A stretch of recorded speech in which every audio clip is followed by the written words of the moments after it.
To make your fleece liner, you will need a template. Cardboard or Correx is a good choice.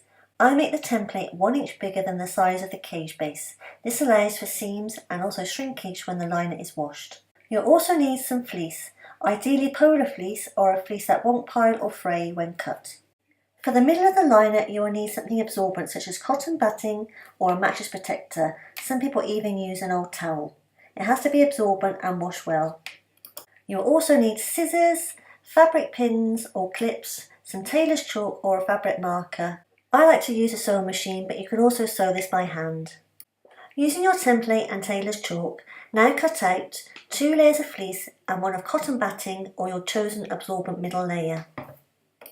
Now place fleece right sides together and then place the batting on the top of them. Pin or clip around 3 edges, leaving one of the shorter sides free.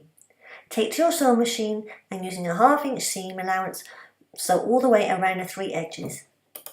Remove the machine and place your hands inside the 2 fleece areas. Pull through. You will then have 2 fleece areas on the outside and a batting or absorbent layer in the middle. Carefully tuck the open edge in and pin or clip, and then return to your machine and stitch up. And there you have it, your completed liner.